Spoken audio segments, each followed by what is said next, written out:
Bonjour, je m'appelle Anen Agi, je suis étudiante à l'Université d'Ottawa en formation à l'enseignement.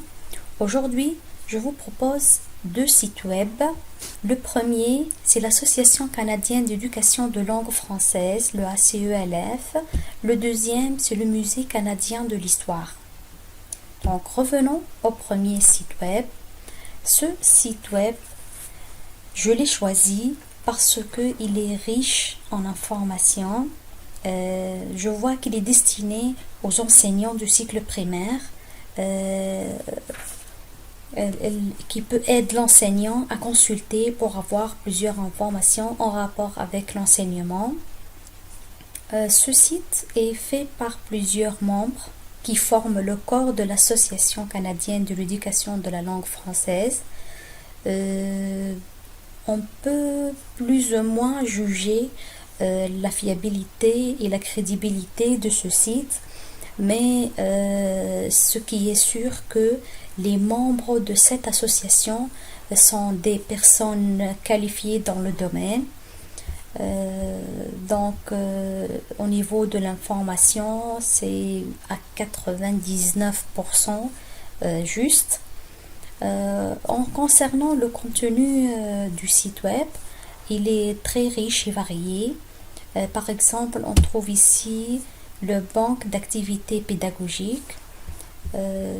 Donc on trouve plus à peu près de 650 activités gratuites qui sont classées par thème: art, connaissances, culture, environnement, économie, patrimoine.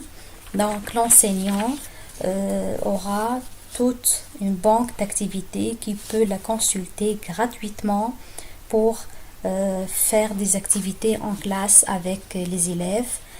C'est pour ça que j'apprécie ce site. Il contient plusieurs informations et vraiment c'est un support très utile pour l'enseignant. Il contient des textes aussi, il contient des photos, des vidéos et des témoignages sur la francophonie que je peux l'utiliser dans mon travail aussi. La qualité de la langue, elle est bonne, l'écriture, elle est claire, le caractère un peu petit et surchargé, mais il reste toujours lisible. Le design est pas assez simple, pas assez professionnel. La navigation sur ce site est très facile, donc l'accès à l'information est très rapide, donc soit par le clé de recherche ou bien par les titres et les sous-titres qui se trouvent sur le site web. De plus, ce site web, on peut le suivre par Facebook, en Twitter, en YouTube. Et même on peut devenir des membres dans ce site. On peut faire un abonnement qui est payant. Donc on peut faire un abonnement payant. Et on voit aussi les tarifs qui varient entre 63$ et 57$ donc par an. De plus, on voit aussi les stages en enseignement, les congrès, les ressources, les échanges francophones, voyages, cyber-échange, construction identitaire. Donc, on voit que ce site s'intéresse bien à la francophonie et le développement de la francophonie au Canada. Donc, je recommande fortement ce site aux enseignants et je le donne 4 étoiles sur 5. Le deuxième site, j'ai choisi le Musée canadien de l'histoire. C'est un site vraiment très utile pour les élèves.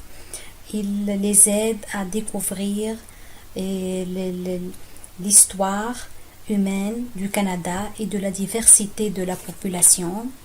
Je recommande ce site spécialement aux élèves de la 5e année primaire parce que on trouve ici une vaste gamme d'informations, d'images, illustrations qui concernent le programme d'études sociales de la 5e année primaire.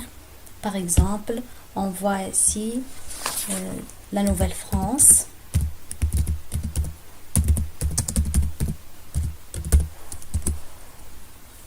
La Nouvelle-France, par exemple.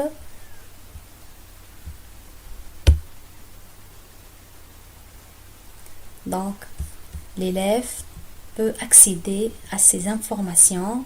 Il peut lire tout ce qui concerne l'histoire de la Nouvelle-France, l'ancien Canada, la population qui était dans le territoire canadien, tout ce qui est en rapport avec l'histoire humaine. Donc, comme on a vu, l'accès à l'information est très facile et très rapide. Donc,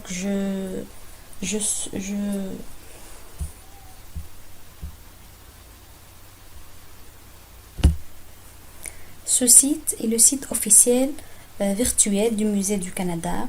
Il n'y a pas d'auteur, mais il constitue un ensemble de produits rassemblés par le Musée de l'Histoire. De ce fait, on ne peut pas mettre en doute la crédibilité de ce site. De plus, j'apprécie ce site parce qu'il contient les textes, des photos, qui répond largement aux besoins des visiteurs au niveau de l'information.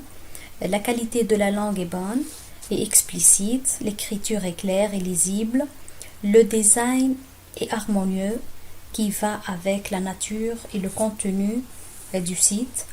Comme vous voyez, la navigation sur ce site est très facile. L'élève peut y accéder facilement à l'information. On met aussi à la disposition un clé de recherche pour faciliter l'accès. L'utilisateur doit avoir effectué moins de clics possible pour y arriver à la page qu'il souhaite. Donc, ce site ne contient pas vraiment des publicités, mais toutes les images qu'on voit ici réfèrent à des lieux culturels comme le Musée canadien de la guerre, le musée aussi des enfants aussi. Donc, toutes les photos, voilà, le musée des enfants. Donc, toutes les photos, soit les photos qui se trouvent dans le musée lui-même, ou bien il fait référence à d'autres musées qui se trouvent au Canada. Ce site vraiment très très très intéressant pour les élèves. Je recommande fortement de le visiter,